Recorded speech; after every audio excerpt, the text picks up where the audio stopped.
everyone, welcome back to the channel. ඉතින් අද අලුත් පාඩමක් අද අපි බලමු අතීත කාලයට අදාළව තියෙන B verbs මොනවද? ඇයි අපි මේ B verbs භාවිතා කරන්නේ කියලා සහ ඒ නිර්මාණය කරගන්නා වාක්‍යයන් අපි ක්‍රම තුනකට ලියන්නේ කොහොමද කියලාත් අද අපි ඉගෙන ගන්න යන්නේ. ඒ කියන්නේ positive form එකෙන්, negative form එකෙන් සහ question form එකෙන් කොහොමද අතීත කාලයට අදාළ B verbs යොදාගෙන වාක්‍ය නිර්මාණය කරගන්නේ කියන එකද අද අපි ඉගෙන ගමු. ඉතින් ඔයාලට පේනවා ඇති මේ තියෙන්නේ අතීත කාලයට අදාළ B verbs දෙක was සහ were. දැන් අපි චුට්ටක් මතක් කරගමු වර්තමාන කාලයට අදාළ B verbs තුන මොනවාද කියලා. චුට්ටක් කල්පනා කරලා බලන්න. මොනවාද මේ B verbs තුන කියලා? ඒ තමයි am, is, are.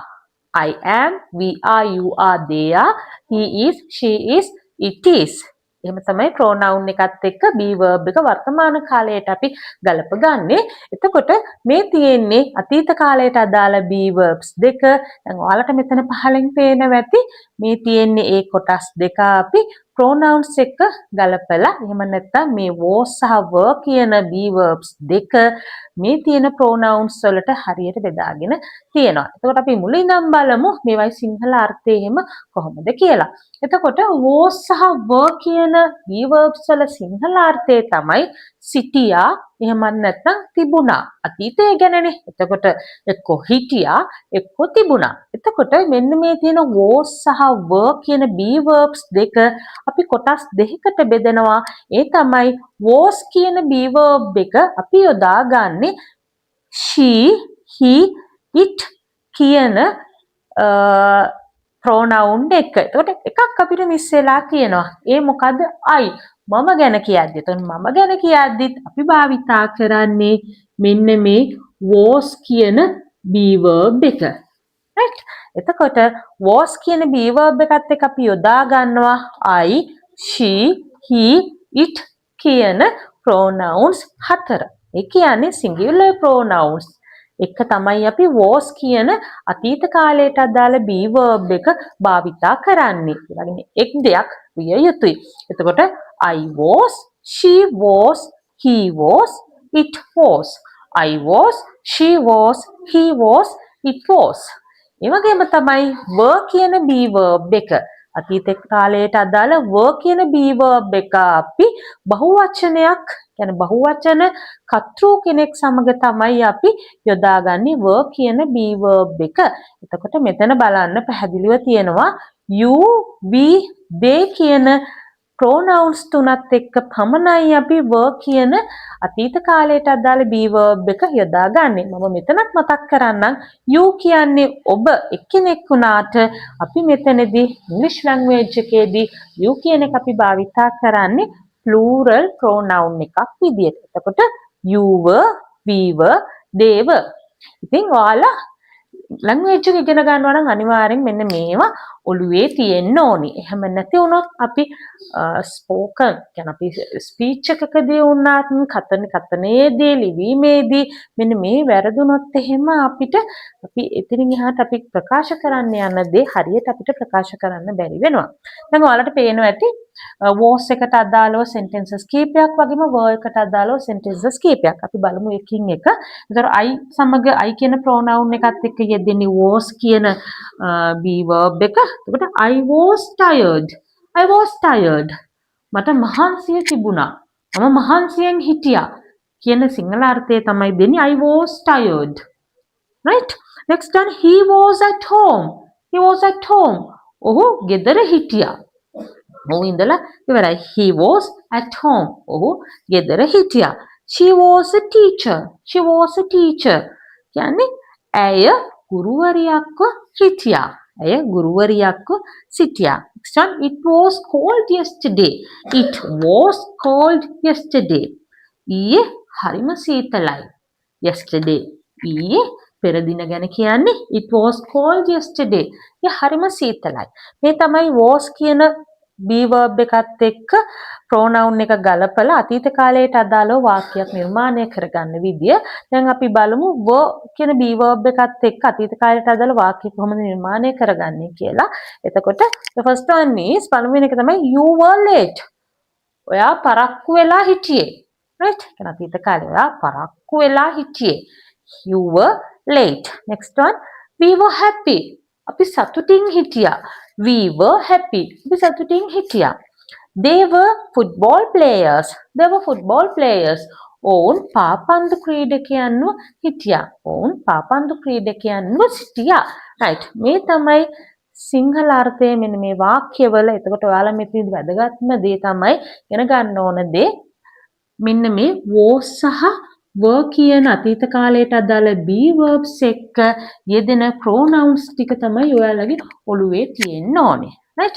අපි ඊළඟට බලමු. අපි මේ දැන් ඉගෙන ගත්තේ positive form එකකින්. okay. දැන් අපි බලමු අතීත කාලයට අදාළ be verbs දෙක. ඒ කියන්නේ was සහ were යොදාගෙන අපි කොහොමද negative form එකෙන් සහ question form එකෙන් වාක්‍ය නිර්මාණය කරගන්නේ කියලා. ඔයාලට මතක තියෙනවා නම් වර්තමාන කාලෙන් ඒ කියන්නේ present tense එකට අදාළ be verbs තුන am is යොදාගෙන අපි negative form එකේ වාක්‍ය නිර්මාණය කරනකොට අපි එතනදී යොදාගත්තේ නැහැ කියන අර්ථය දෙන්න මෙන්න මේ not කියන word එක. ඒ කියන්නේ not කියන වචනේ තමයි අපි negative form එකේ වාක්‍ය නිර්මාණය කරනකොට වාක්‍යයක ඇතුළත් කරේ අන්තර්ගත කරේ. අන්න ඒ විදිහටම තමයි මෙන්න මෙතනදිත් අතීත කාලයෙන් වාක්‍ය නිර්මාණය කරනකොට was were කියන be verbs ප්‍රයෝගී කරගෙන නැතාර්ථයෙන් හඟවන්න අපි කරන්නේ මෙන්න මේ was සහ were කියන be verbs දෙකට මේ not කියන word එක not කියන පදය එකතු කරලා තමයි වාක්‍ය නිර්මාණය කරන්නේ. එතකොට හරිම සරලයි. ඒතර මතක තියාගන්න ඕන කරුණ තමයි මෙන්න මේ be verbs දෙකට තමයි අපි මේ not කියන word එක not කියන වචනය එකතු කරන්නේ. එතකොට මේක බලන්න negative form එකෙන් එතකොට අපි යොදා ගන්න be verbs දෙක තමයි was not were not. දැන් ඔයාලට මතක ඇති මම කලින් කිව්වා අපි was ගන්නේ සියලුම singular pronouns. ඒ කියන්නේ ඒක වචන සර්වනාම සමග තමයි අපි was කියන be verb එක පාවිච්චි කරන්නේ. ඒ වගේම were කියන be verb එක අපි භාවිතා කරන්නේ plural pronouns සමග. right? එතකොට example, we'll see the example. right, I was not there. I was not there. කියන්නේ මම එතන හිටියේ නැහැ. I was not there. මම එතන හිටියේ නැහැ. එතකොට I සමග යෙදෙන්නේ was අපිට ඒක නැහැ කියන අර්ථය දෙන්න ඕන නිසා අපි not කියන word එක දැම්මා. එතකොට I was not there. මම එතන හිටියේ නැහැ. right, next sentence එක තමයි ඊළඟ වාක්‍යය තමයි we were not at the party. We were not at the party. අපි උත්සවයේ හිටියේ නැහැ. We were not at the party. අපි පාටි එකේ හිටියේ නැහැ. ඒතර we කියන pronoun එකත් සමග යෙදෙන්නේ were කියන be verb එක. එතකොට අතීත කාලේ හංගවන්න ඕන නිසා එකතු කරේ අපි. එතකොට we were not at the party. අපි උත්සවයේ සිටියේ නැහැ. right. මේ විදිහට තමයි negative form එකේදී අතීත කාල වාක්‍යයක් අපි නිර්මාණය කරගන්නේ. නැවතත් මම මතක් කරන්නම් ඔළුවේ තියාගන්න ඕන කරුණ තමයි අතීත කාලයට අදාළ be verbs දෙක තමයි was සහ were කියන්නේ. එතකොට අපිට නැහැ කියන අර්ථය දෙන්න ඕන නම් අපි කරන්න ඕනේ මෙන්න මේ not කියන එක be verb එකත් සමගම එකතු කරන්න ඕනේ. තමයි නැතාර්ථය. එතකොට අපි ඊළඟට බලමු question එකක්. ඒ කියන්නේ ප්‍රශ්නයක් අපි කොහොමද අතීත කාලයේ මේ be verbs දාගෙන ප්‍රශ්නයක් කොහොමද නිර්මාණය කරගන්නේ කියලා.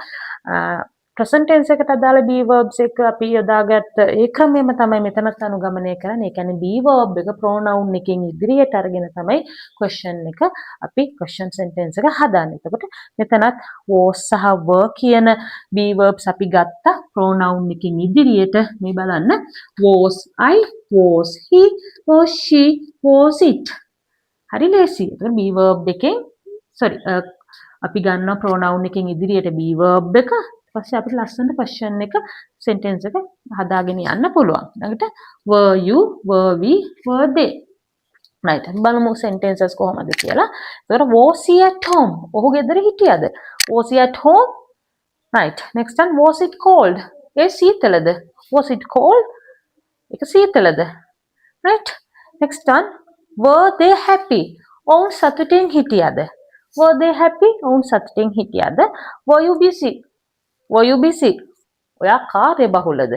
රයිට් මෙන්න මෙහෙම තමයි හරිම සරලව අපි අතීත කාලයට අදාළ be verbs යොදාගෙන negative form එක සහ question form එකෙන් වාක්‍ය නිර්මාණය කරන්නේ.